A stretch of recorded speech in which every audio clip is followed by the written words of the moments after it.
orthographe.com Explore.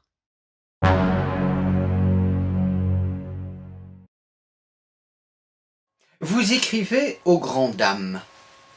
Pourtant, on doit dire aux grandes dames. Vous avez une excuse ? Évidemment.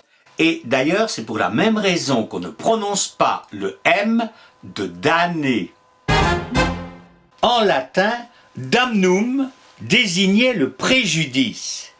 Et c'est ce damnum qui est à l'origine du français d'âne, qu'on trouve dans l'expression au grand d'âne. Ce mot apparaît dans le premier texte de la langue française, intitulé « Les serments de Strasbourg ». Serment prononcé le 14 février 842. Un serment prononcé le jour de la Saint-Valentin. Comme c'est romantique. Oui. En fait, Louis fait le serment de soutenir son frère Charles dans la guerre qu'il mène contre leur frère aîné, Lothaire. Oui, alors comme Saint-Valentin, on a trouvé plus romantique. Et ab Luther, donc et avec Lothaire, nul plaide, aucun arrangement. Numquam prendre, je ne prendrai, qui meon vol, à ma connaissance, sit meon fradre Carle, de mon frère Charles, indam not sit, soit préjudiciable. Alors, donc en fait, si on traduit, je ne prendrai de ma propre volonté aucun arrangement avec Lothaire qui serait préjudiciable à mon frère Charles. Mais regardez, im damno sit, regardez ce damno. C'est notre Dan. Visiblement, le no va disparaître. Une petite question. Comment le prononçait-il au Moyen-Âge ? Mais comment peut-on le savoir ? Je suis sûre que Nestor a des podcasts. À cette époque, ils avaient tendance à écrire comme ils parlaient. Ah, c'était le bon temps. Vous allez rire, ils hésitaient. Dans son livre de la mutation de fortune, écrit entre 1400 et 1403, Christine de Pisan, probablement une des premières femmes à avoir vécu de sa plume grâce à la langue française.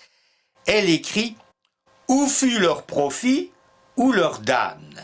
On peut traduire par « Où serait leur profit ou leur préjudice ?» Visiblement, elle devait dire « damne ». Jean Molinet, Valenciennois natif du Boulonnais qui vivait à la cour des ducs de Bourgogne, devait prononcer M quand il écrit dans Les Faits et Dits, rédigeant entre 1467 et 1506, donc c'est pas précis, « Quand tu commets péché mortel, c'est ton dam. Quand tu commets un péché mortel, c'est ton préjudice. » Lui, il devait dire « dam ». Bon, ils hésitaient peut-être, mais aujourd'hui, l'Académie nous dit de prononcer « dan ». Conseil que de moins en moins de gens suivent. Alors pourquoi s'obstine-t-elle ? Réflexe professionnel. On trouve une explication dans le dictionnaire des rimes françaises, écrit en 1596 par un auteur assez mystérieux dénommé Pierre Delanoux, qui fait rimer damne et condamne et nous explique damne, condamne, l'em de cette terminaison ne se prononce point et n'y est mise que pour mémoire de son origine.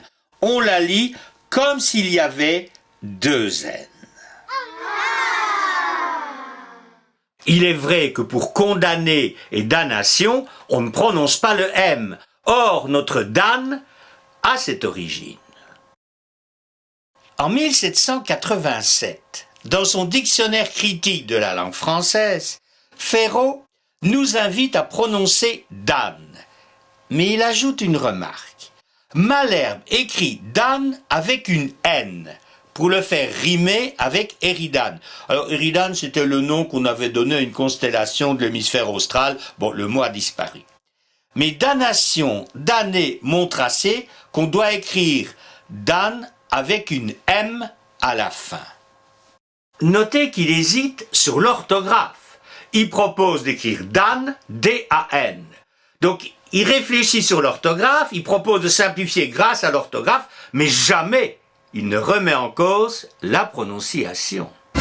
Bon, finalement, cette proposition de simplifier l'orthographe de Dan tombera à l'eau.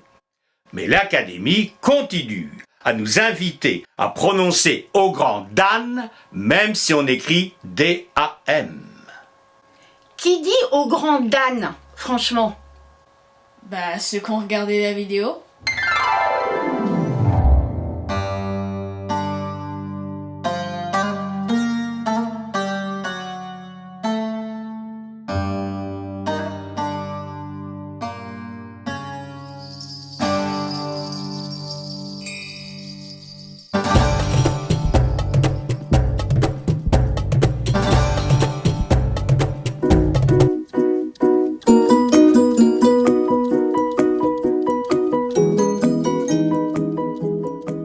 Orthographe.com Explore